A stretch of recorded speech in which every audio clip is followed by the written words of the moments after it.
एक विधवा औरत हजरत दाऊद अलैहिस्सलातु वस्सलाम के पास आई और कहने लगी, ऐ अल्लाह के नबी, क्या आपका रब इंसाफ करने वाला है या जालिम? हजरत दाऊद अलैहिस्सलातु वस्सलाम ने फरमाया, ऐ औरत, तुम्हें क्या हुआ है? अल्लाह ताला तो सरासर इंसाफ करने वाला है और वो जर्रा बराबर भी किसी पर जुल्म नहीं करता। फिर आपने उस औरत से उसकी बात की वजह पूछी। औरत रोने लगी और अपनी कहानी बताने लगी, ऐ अल्लाह के नबी, मैं एक गरीब विधवा हूँ। मेरी 3 छोटी बच्चियां हैं जिनका पेट पालने के लिए मैं सारा दिन सूत काटती हूँ। कल मैंने बड़ी मेहनत से सूत काटा और उसे एक लाल कपड़े में बांधा ताकि बाजार जाकर बेच सकूं और अपनी बच्चियों के लिए कुछ खाने का सामान ले आऊं। मैं जैसे ही घर से निकली, एक बड़ा परिंदा आया और वो लाल पोटली ये समझकर ले उड़ा कि शायद ये खाने की कोई चीज है। मैं बेबसी से उसे देखती रह गई। औरत अभी अपनी बात पूरी भी नहीं कर पाई थी कि इतने में दरवाजे पर दस्तक हुई। हजरत दाऊद अलैहिस्सलातु वस्सलाम ने दरवाजा खोलने की इजाजत दी। 10 व्यापारी अंदर आए और हर एक के हाथ में 100-100 दीनार थे। उन्होंने अर्ज किया, ऐ अल्लाह के नबी,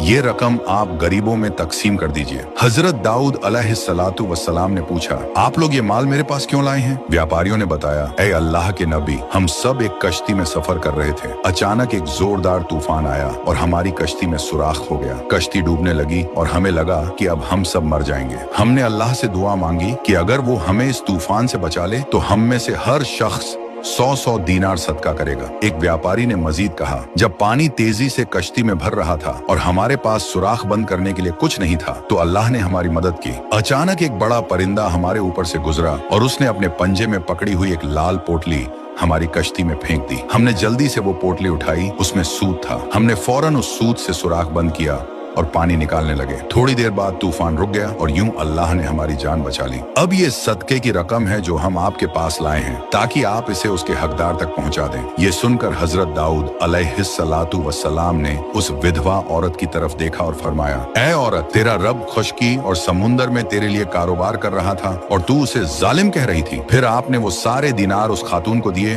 और फरमाया, जाओ, ये अपने और अपनी बच्चियों के लिए खर्च करो।